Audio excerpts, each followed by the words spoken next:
Hey, what's going on, everybody? We are here on the Integrated Entrepreneur. I am here with my co-host Keith. Keith, what's going on, big dog? What's up, man? How are you? Happy Monday.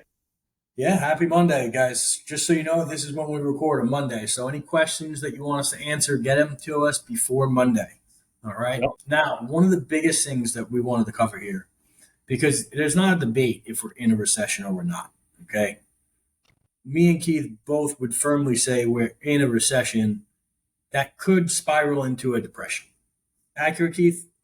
Yeah, I mean we've been in a recession for a hot minute. Yeah. What is it? 3 quarters of downward trends.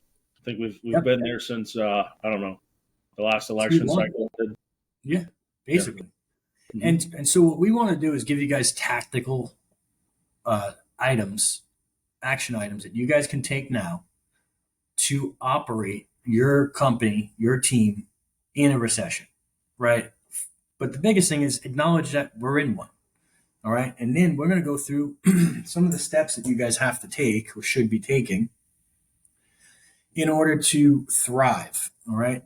Anytime you're in a challenging environment, it's not just challenging for you, it's challenging for everybody, right? And that gives you the opportunity to get more market share and to make your company and your team as strong as they can be. And then once that recession is over, guess what? You're going to be there in a great position to go gangbusters and have more growth than you've had in the past.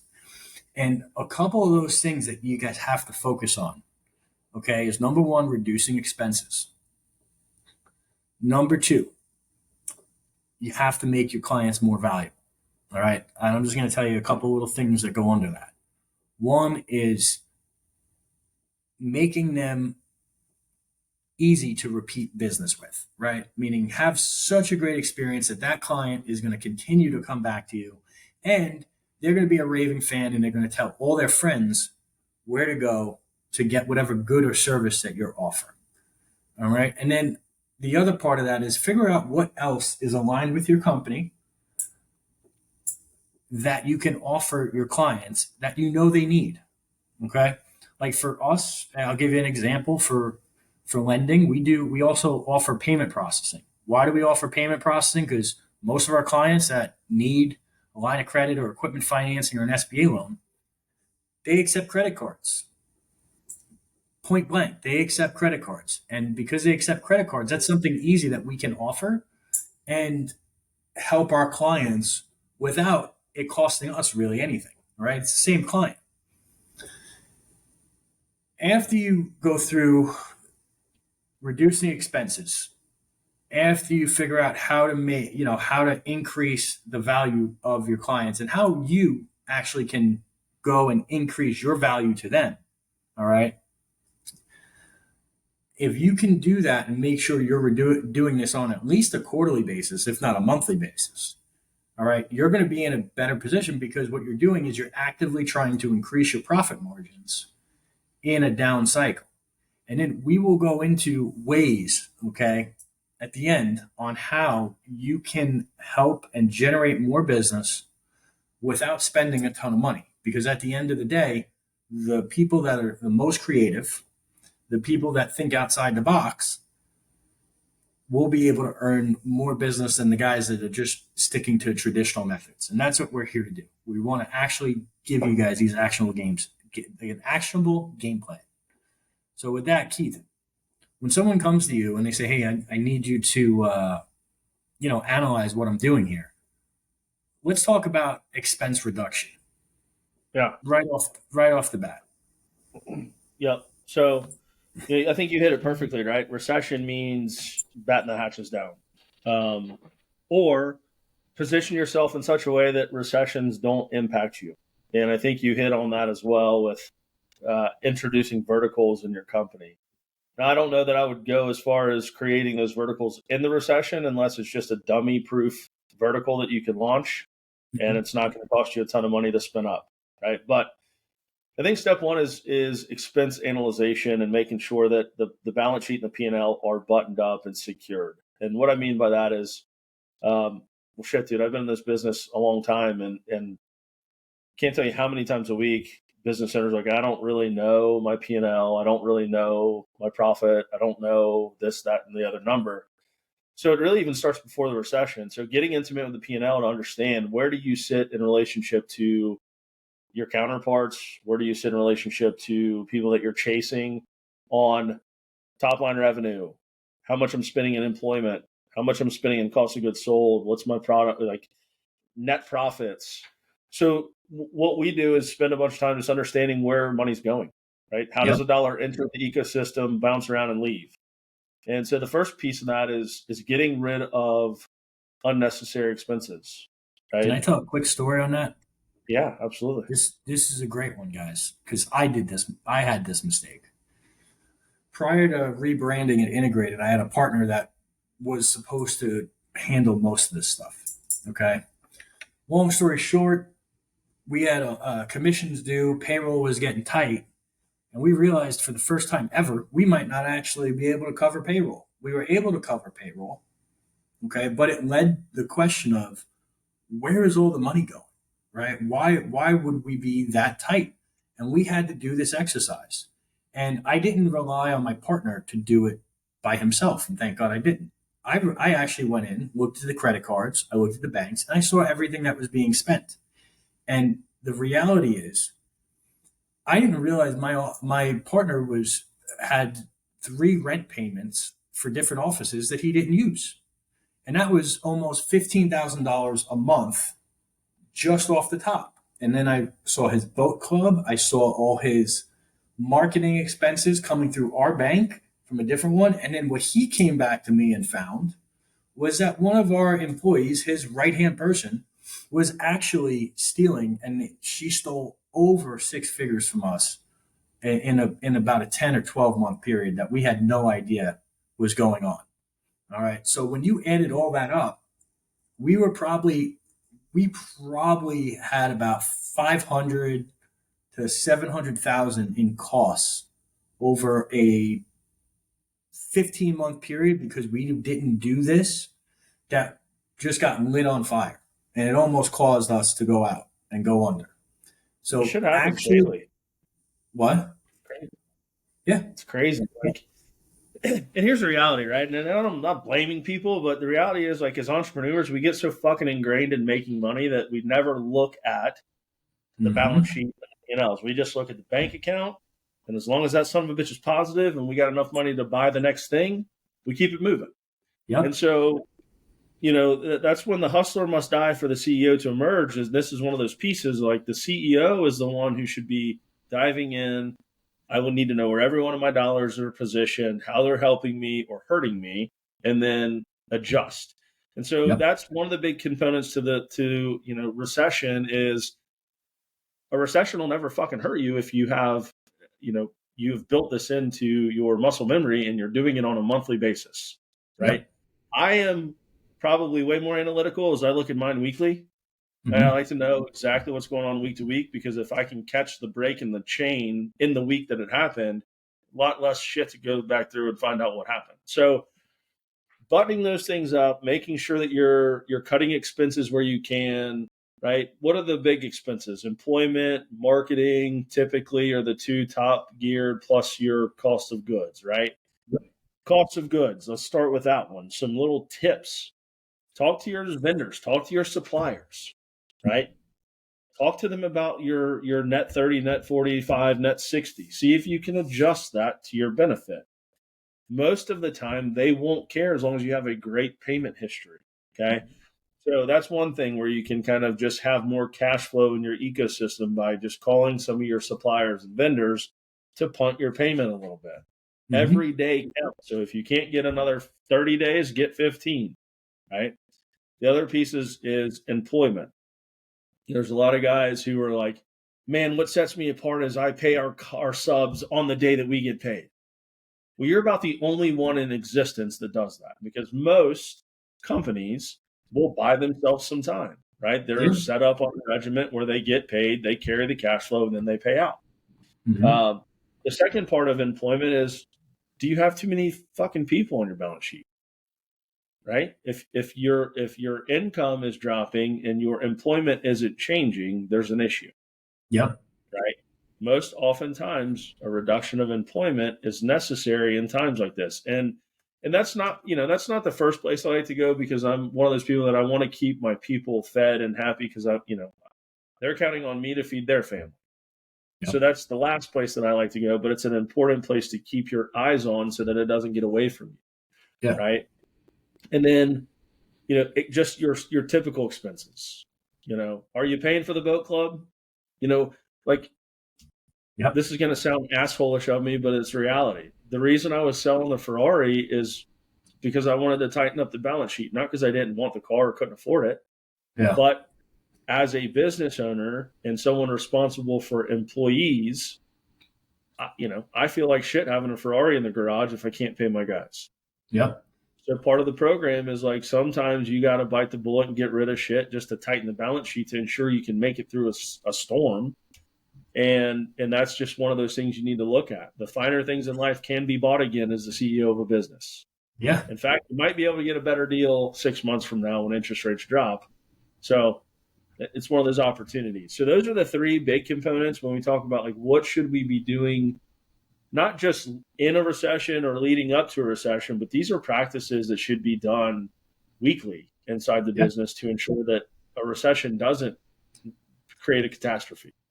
Yeah. And guys, expenses only come in three buckets. Okay. I'm going to tell you something. You need it, you might need it, or you want it, or you absolutely don't need it. When you're going through your credit card statements, when you're going through your bank statements, that's easy. I can guarantee almost everybody on here that has a business that's done seven figures is paying some level of subscription, okay, or some technology that they don't use.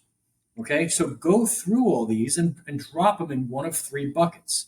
Okay, and then when you get through your top expenses, right, that you absolutely need or that you want, you can shop those around. A lot of people shop out payment processing because they know they can pick up an extra 1 or 2% if they get the right deal. Sometimes they can pick up 3% depending on how they're structured. Okay, same thing with insurance, same thing with all of the things that your business needs. You can go out and shop those things to make sure that you're getting a fair deal. You don't have to shop it to get every penny, but make sure you're getting a fair deal and that you're happy with the new service. Those are ways that you can reduce these expenses, and that's clutch. And then the other thing I didn't mention, all right, that Keith talks about all the time, to make it through any one of these times and to really position yourself as you're going through expense for elimination or reduction, and then making your clients more valuable, and then you becoming more valuable to your clients. There's two other pieces you need. You need cash. Okay. You want as much cash on hand in these times as you can so you can jump on opportunities. The other thing you need is access to cash. Okay. What do I mean by access to cash? You need a line of credit sitting there just ready for you to use and to pounce when the time is right. Because you never know when the guy going, that your competitor up the block says, hey, I'm out. This is a tough environment. I didn't get into it to deal with this. You can have my stuff for, 40 cents or 50 cents on the dollar. Okay. If you don't have the Right. cash or the access to cash, you're not taking advantage of that deal. Right. Yeah, that's a big component of the real game plan is leverage and liquidity. And I say that shit 50 times a day to people I talk to. And those are the two pieces of the puzzle that'll get you through all of these storms. Doesn't matter what it Mhm. is: Great Depression, recession, bankruptcy, you name it. Right? The access to capital, the access to liquidity, the ability to leverage assets to create cash will Mhm. give you all of the opportunity moving forward to get out of a jam, right? Whether Yep. it's a self-induced jam that we've all been through, or Mhm. it's an economic forced jam, and our only opportunity is to react at that point, right? I'd much Mhm. rather react with the ability to grab three, four, five, six, $800,000 and go execute on a deal that's pennies on the dollar.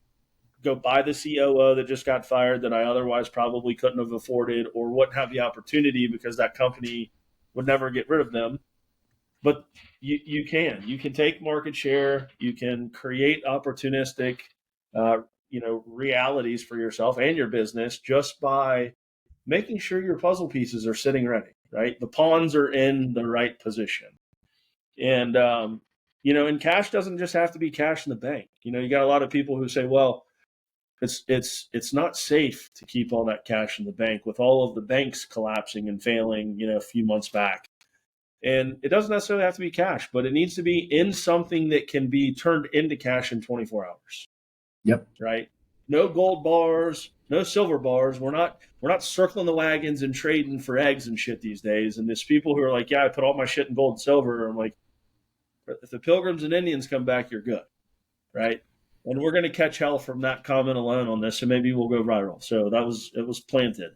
The Yeah. reality is this: whether it's gold, silver, fucking eggs, chicken eggs, whatever it is that you can turn into cash, you need to have that accessible, right? Yep. And readily available. Outside of that, to your earlier point, we've got to be thinking outside the box in these worlds. You can't just come to the market with your standard approach anymore. You have to be able to look at, what are my clients needing and wanting in these times? Can I produce a product or a solution that helps them with those opportunities and ideas? And if so, launch it, right? Yep. You have got to create an environment that is much like a spider web. If you touch it, you're stuck, right? Yep. So I told a client that earlier today. I was like, listen, man, that when you come into our ecosystem, you don't leave, right? Because we're trying to create all of the verticals that a business owner needs in one location so that they don't have a reason to leave. Yep. Right. Now you'll get some that leave because they hate you or whatever the case is. They saw something on TikTok they didn't like and whatever. But vast majority will stay. And if you can think outside the box, like today, right? I think about this all the time. Real estate agents and mortgage lenders, holy shit, they're getting their ass kicked. Yep. Right. Mass exodus on most of them that are lazy. Mm-hmm. Well, how are you being different? Yep. Right. Selling a loan or selling a house there's not much differentiating you can do in there. So what can you add that's different? Yeah. And you have to think about that to be able to execute and to make these times a little less stressful in your business. 100%. I think a big part of that is how you make yourself more valuable. You educate your clients on every possible scenario that has to do with your product or service. And I think that, one, if you haven't raised prices, you're a little behind and you need to raise prices. But you don't just raise prices across the board just to raise them. There's got to be a justification. Hey, if we raise prices, we're going to be able to deliver X, Y, and Z. And then you better over deliver that, right? Or, hey, we have to raise prices because our raw materials just went up 20%. So we have to pass that on. There should be some level of reasoning behind it. All right. How else can you make your clients way more value?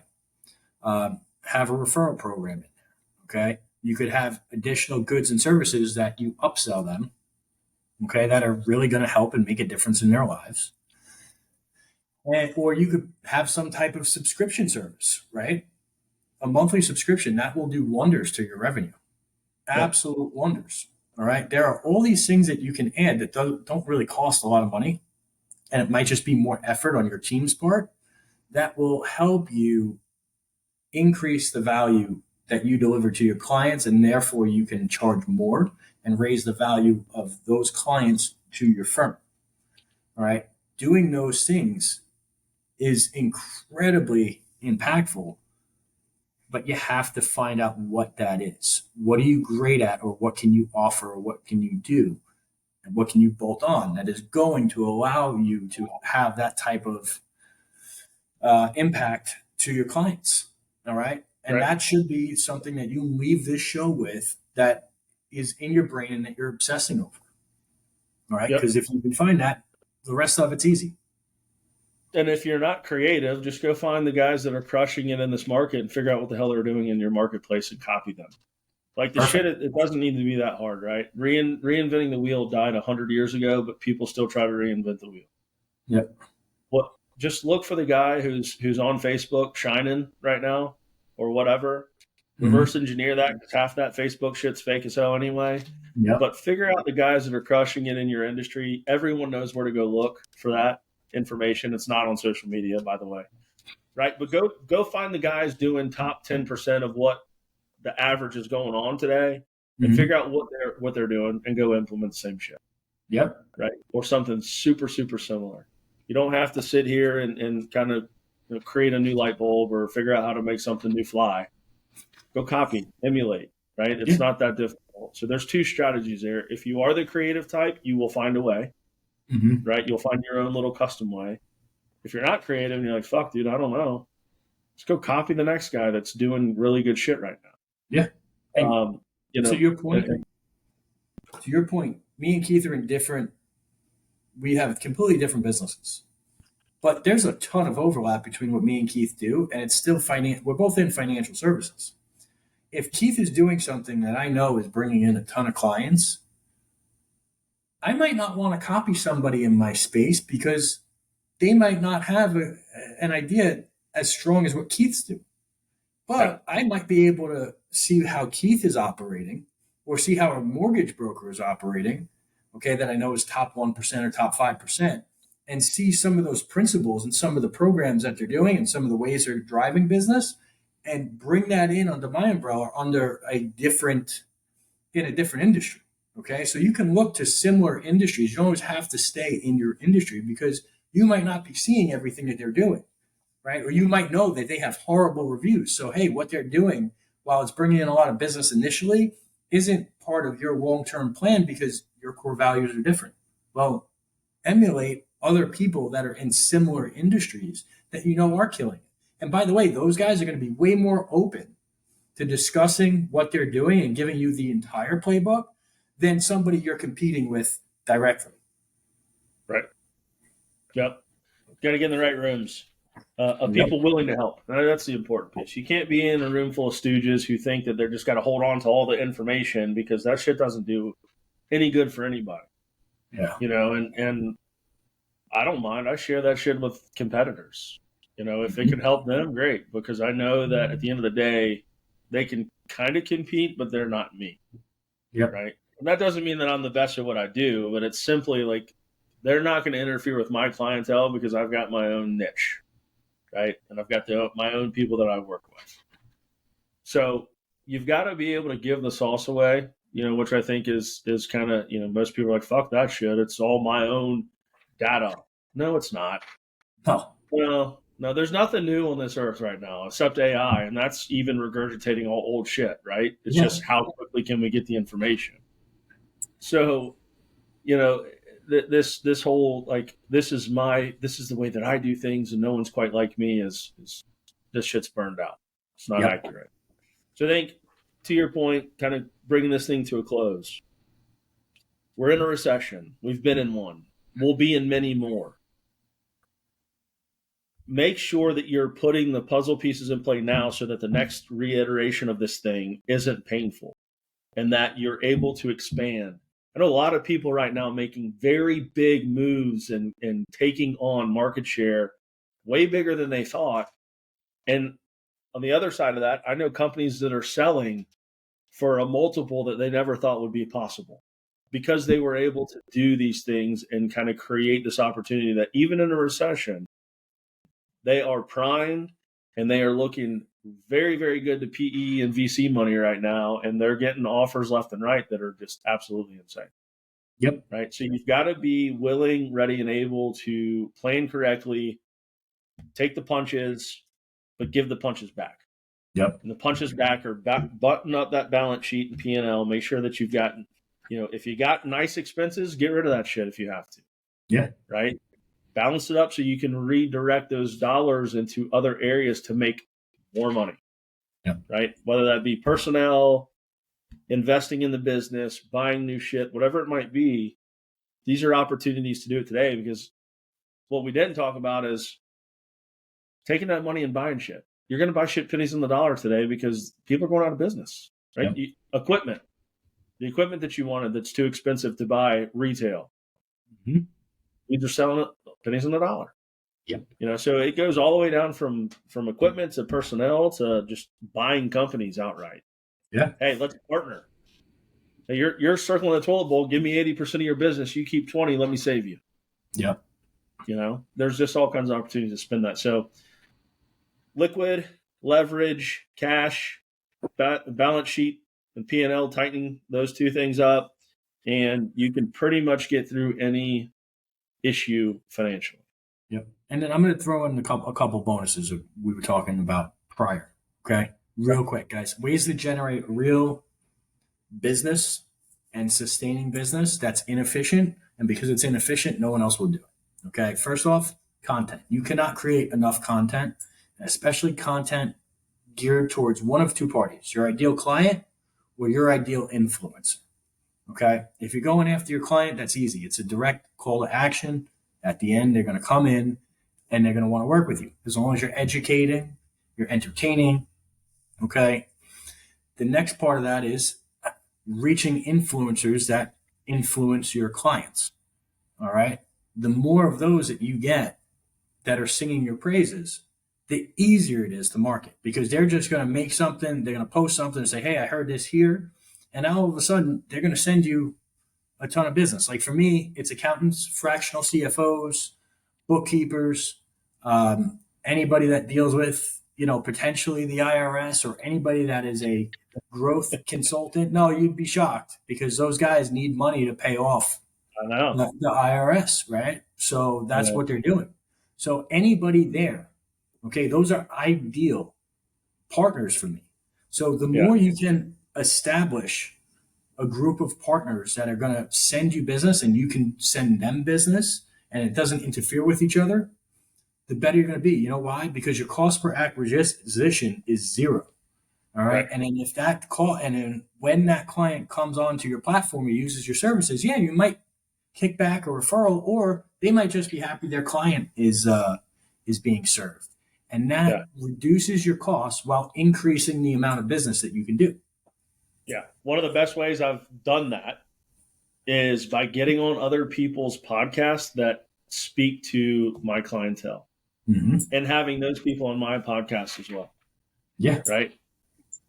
Podcast cost me, I don't know, some time, maybe $10 a month to host it somewhere or whatever it might be. But if I can go and be a guest on someone else's podcast and speak directly to their sphere, typically that produces engagement. Yeah. Getting on with business owners and speaking to their employees, if their employees are part of your ecosystem of niche clientele. It all comes back to giving free value and content and just making sure that you're educating along the way. And those two pieces, podcasts and then getting in front of employees to educate them, two very simple yet very well reciprocated business opportunities, because that person's going to know about you. You're going to know all about them. Their people will probably reach out if you are providing the right value to that niche. And then now this guy knows, like, dude, this guy cares not only about me and my sphere of podcast, but now he cares about my employees.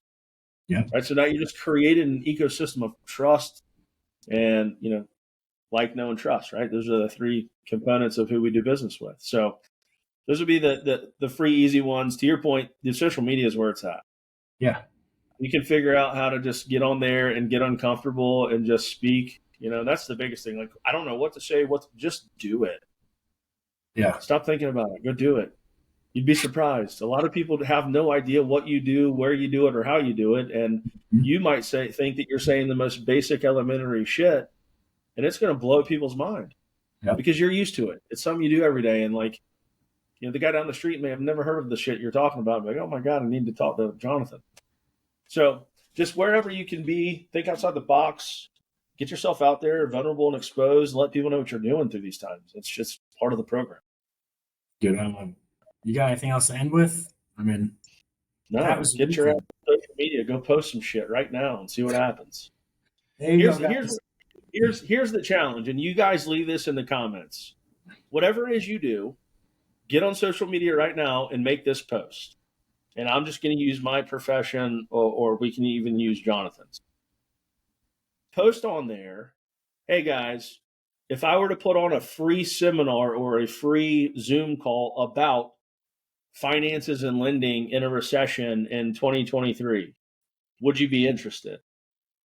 There's going to be 5 to 10 people that say yes. Schedule the shit and do it. Yeah. I did that, and it was probably a year ago that I got challenged to do that, and like 300 people showed up for a Zoom. right? So there's you 300 leads, right? 5, 10, 15, 20, or 300, doesn't matter. Go post that on Facebook. Leave the results in the comments so I can tell you I was right. And then thank me later for making the money. There you go. I love it. I love it. Well, guys, do us a favor.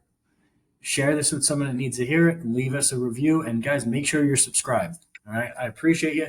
We appreciate you. We'll see you on the next show.